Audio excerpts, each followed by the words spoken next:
Good morning or good afternoon, wherever you are. Thank you for joining us today. My name is Joanna Bean. I'm Director of Alumni Relations in the Annual Fund at UCCS. We're very excited to have you alumni here on this virtual event with us, wherever you are and however you're tuning in. So thank you for being here. I'm excited about this event, as well as a host of other virtual events that we have hosted last month and are hosting this month. Please visit our website, alumni.uccs.edu, and watch our social media to learn more about more of them.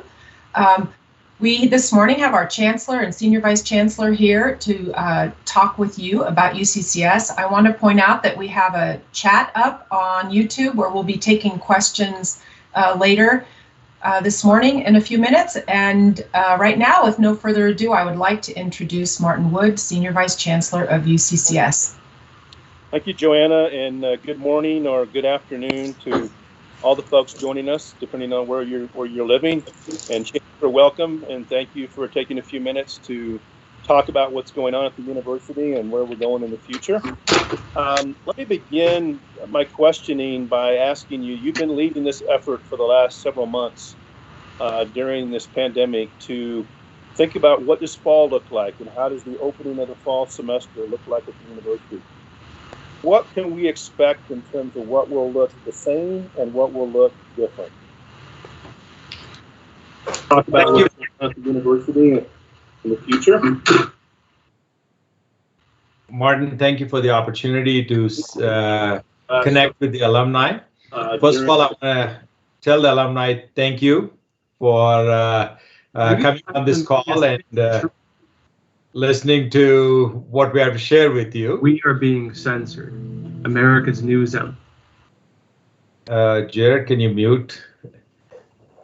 So first of all, just want to say thank you for being here today. We have gone through some extraordinary times right now. And when you say under my leadership, I want to say this COVID crisis has created many leaders on the campus and in our community. So this is really an effort by very many people. So I want to first thank them for this. We created something called a Returning Stronger Together plan once we announced that we're going to open for fall. And when you say under my leadership, I want to say this, Jared or somebody, can you please mute your audio? Thank you. So we created this Returning Stronger Together plan, and over 50 people were engaged in the recovery teams that really prepared these plans. We created a website called returntoUCCS.edu, which will give you all the things that we've been doing, how we prepared for the fall opening. Even deciding whether to open for fall was a tough call, but we decided our students are really wanting this experience to be coming back on campus. So we put a lot of thought into that, and we miss our students. So we will make a really sincere attempt to open for fall. We expect about 50% of our classes will be offered on campus in the fall, and others will be offered remotely in many, many formats. You're going to hear us talking about HyFlex. You will hear about saying blended learning, hybrid learning, remote asynchronous, remote synchronous. But I want to tell you, the overarching theme for us is safety is our #1 priority. We want to make sure that we implement social distancing, face coverings, new cleaning protocols. We are working very closely with our El Paso County medical folks. We are working with the CDHE. We are working with the governor's office. We're working through our system, our president, regions. Everybody's engaged in this process. So we're taking utmost care. In terms of staff coming back to the campus, we are looking at 3 phases. July 13th will be phase 1 campus reopening. We'll have essential personnel come in. July 27th, campus will open for staff returns in phases. We'll also do an August 10th phase 3 opening when most people will be coming back. So we're going to be testing out as we go through this. In terms of students, we'll open residence halls with a lot of caution, with reduced capacity. The current limits, we are including no more than 2 students sharing a bedroom and no more than 4 students sharing a bathroom. Single rooms with private bathrooms will be prioritized for high-risk students. So you can see that we are going through some very, very minute stuff because we recognize we are in really risky times. So we will take utmost care in protecting our faculty, staff, and students.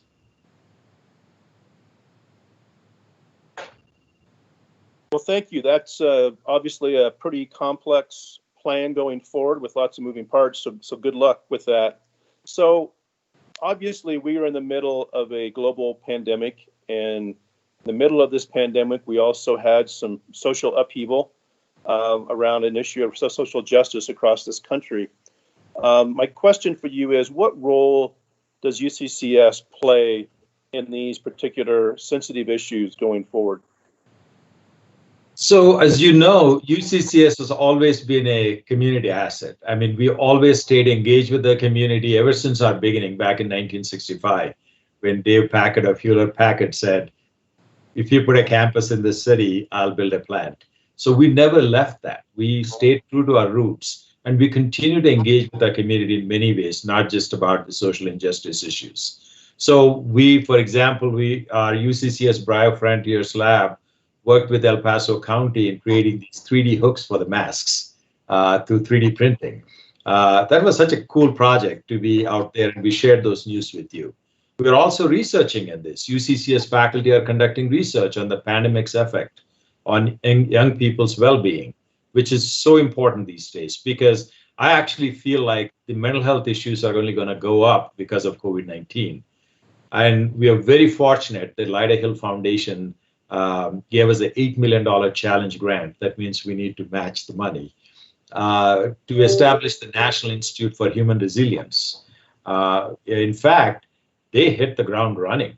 They created the Greater Resilience Information Toolkit so that they can support coach trainings now available for the community. So the Institute is doing an amazing job under Dr. Chip Benight's leadership. In terms of social issues, you heard me say this before. We teach students how to think, not what to think. But we also provide a forum for students to express themselves and learn how to advocate for what they believe in. You saw my LinkedIn post, hopefully, those who follow me. UCCS students and alumni held a peaceful gathering to educate community about racial injustice. I want all of our students to learn how to become leaders in this community. And their efforts to bring light to social justice issues is a perfect preparation for them. So we hope that we address them, we bring awareness, we're going to have conversations. I'm really committed to really building a campus where every human being is valued and respected. So human dignity has to be on the top of the place. And we hope, and I'm going to call out the alumni, help us to make sure that we ensure that we do what we need to do to support our campus and our community in these efforts. Thank you. How will these changes impact our alumni and our community, and what can our alumni do to support the university through these interesting and challenging times?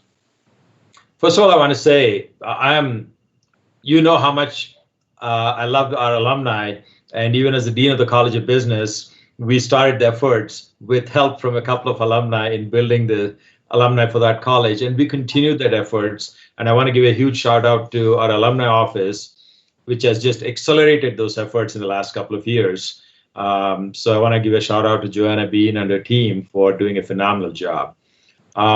Most importantly, I want to thank our alumni for their generosity in supporting scholarships and helping our students. As you know, the favorite thing for me to say is we have a third of our students are first generation students.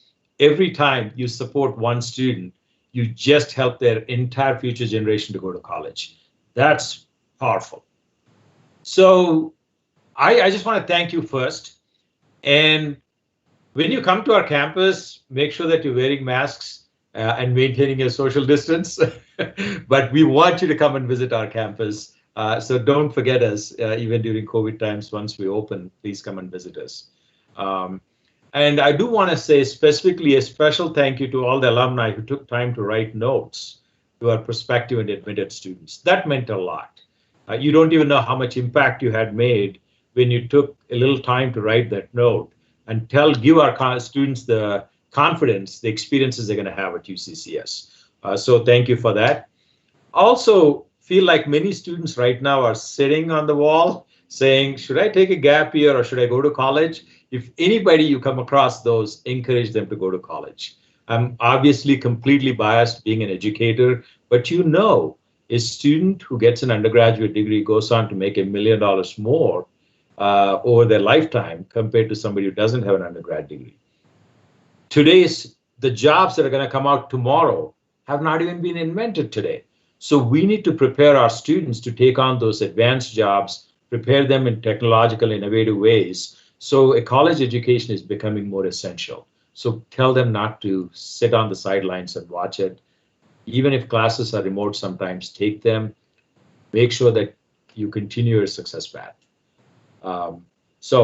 Again, I want to thank you, and I also want to thank you for supporting some of the special funds we established to support our students. Thank you. So take a minute and talk about, you've been working remotely the last few months, like many of us. I'm guessing that you've learned a few things over these last few months, maybe some new hobbies, some new interests, figured out different things to do you haven't been doing in the past. What does that look like for you? So, Martin, I haven't gotten out of this chair for the last 4 months to find new hobbies. So I'm working on that. But I did discover that I can walk for a longer distance than I thought I was capable of. So I'm getting some walks in. I've been getting my bicycle out to do some bicycling on Santa Fe Trail when I get a chance.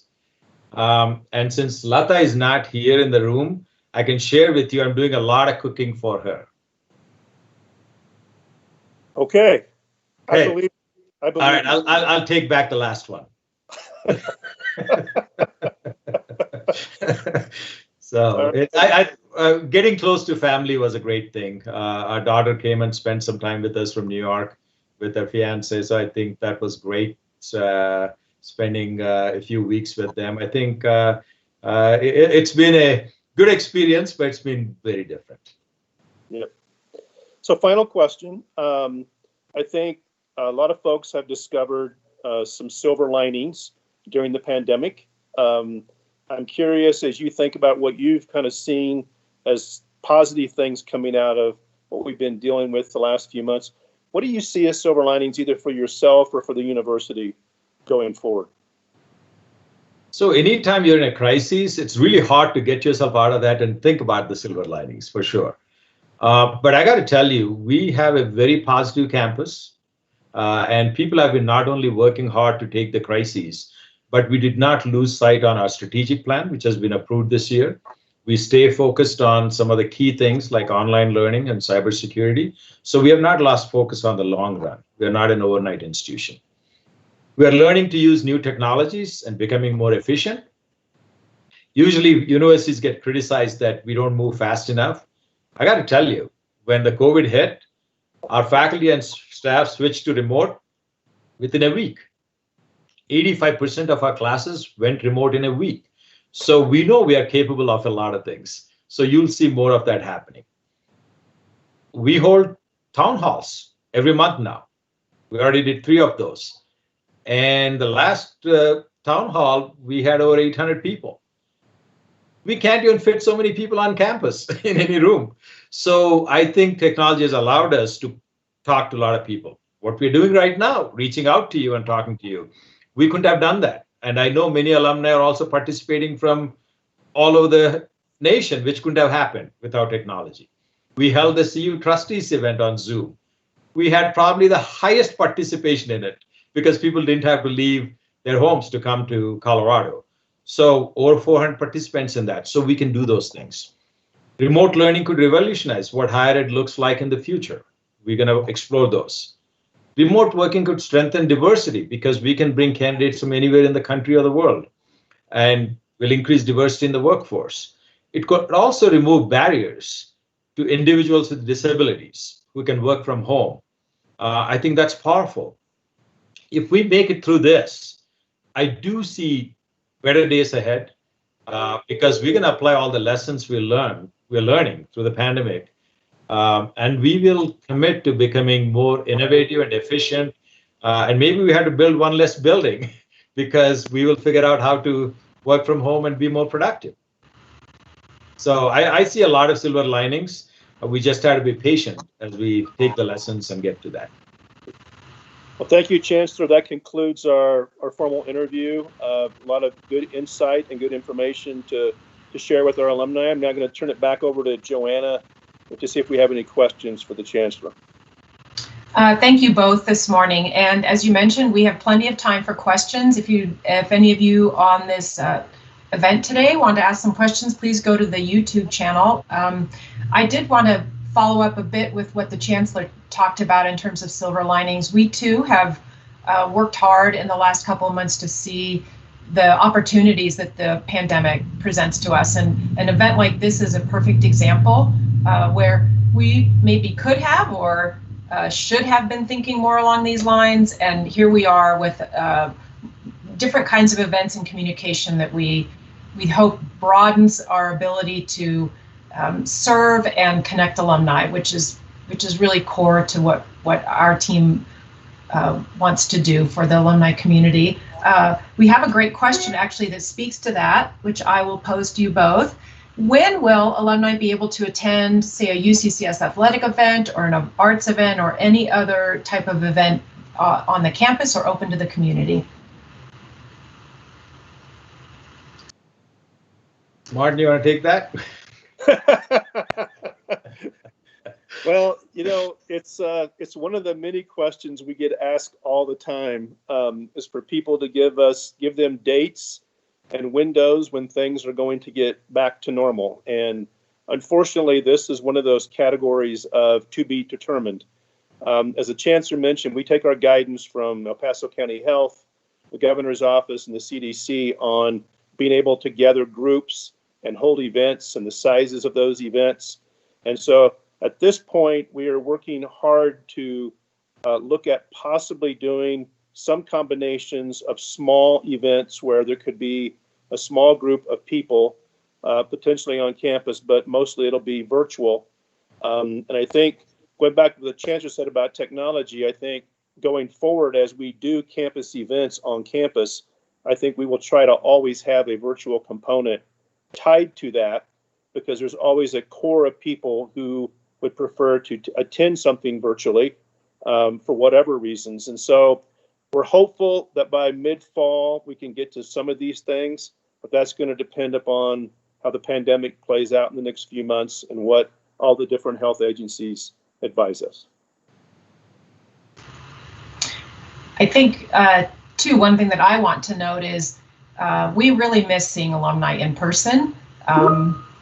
And we're eager to be able to do that again. We just know that we need to do it in a smart way that abides by the best public health advice right now. So in the meantime, these are the kinds of opportunities that we want to provide to alumni, but we really miss seeing you on campus and downtown and at events and at athletic events. So know that we miss seeing all of you in person.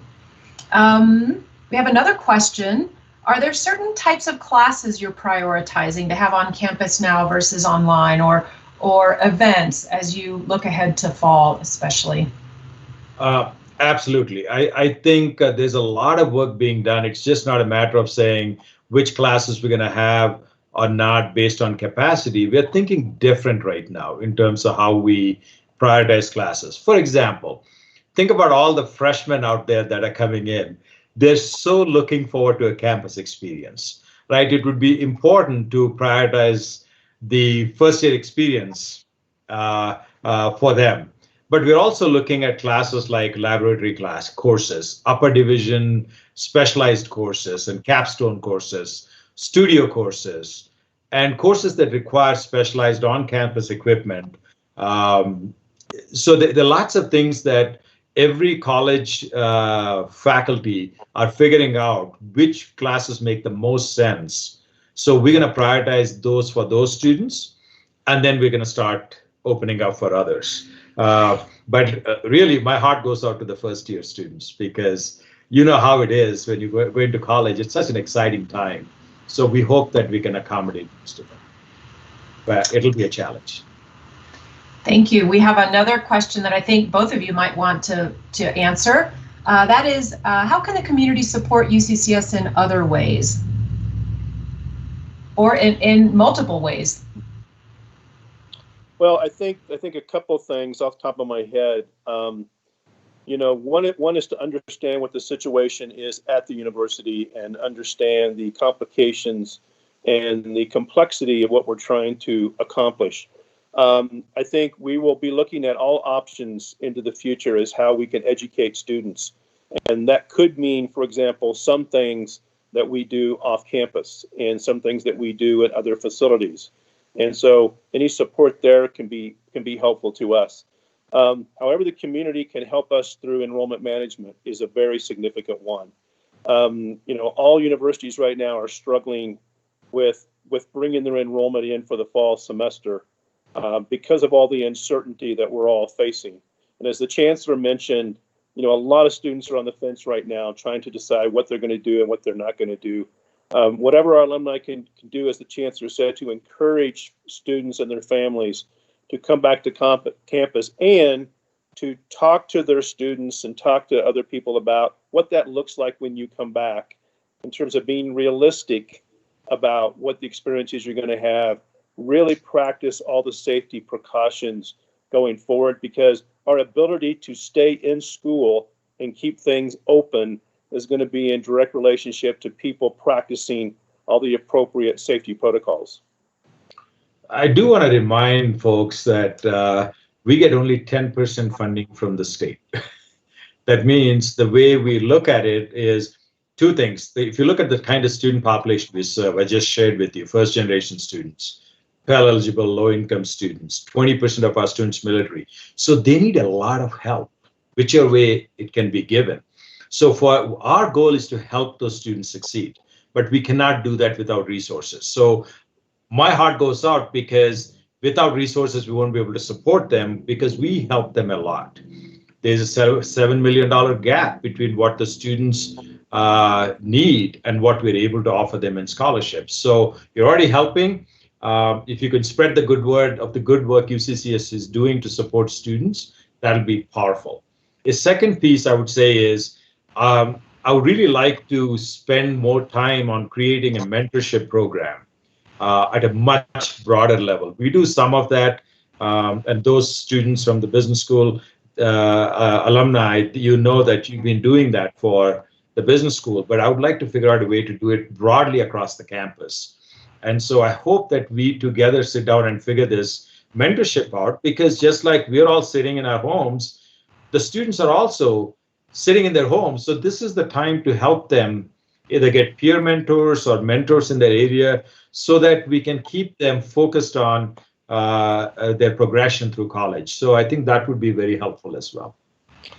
The other thing I would add real quickly, Joanna, is that to Venkat, to the Chancellor's point, we have about 65 to 70% of our students work. And we know that a lot of those students lost their jobs in the last 2 to 3 months. They could have been restaurant jobs, different kinds of service-based jobs. So these students are right now in the process of trying to find other jobs. And so we'll have some of those jobs on campus, but we won't have all those jobs on campus.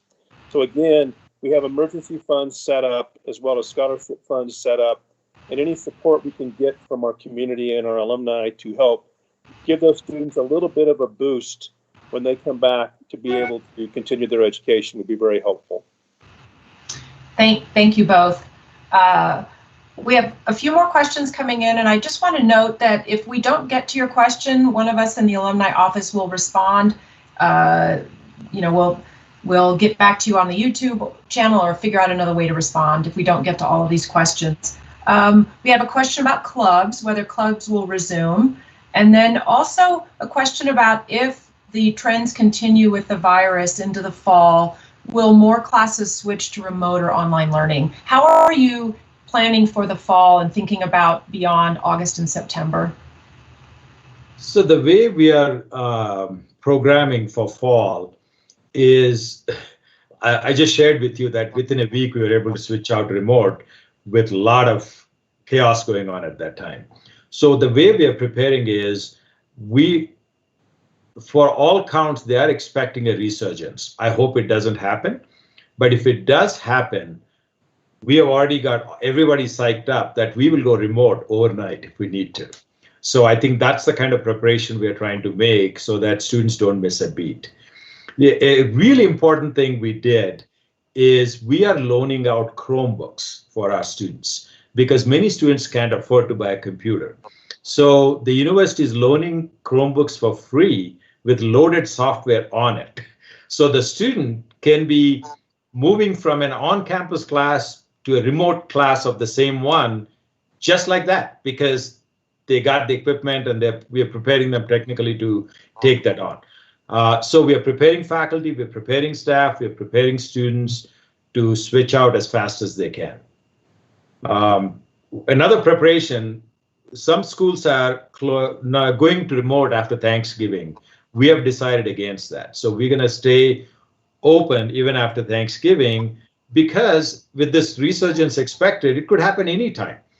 We don't want to kind of preempt and just close it and realize that things are fine. We should have just continued. So we are going to hold that option and make the option, we exercise the option at the appropriate time.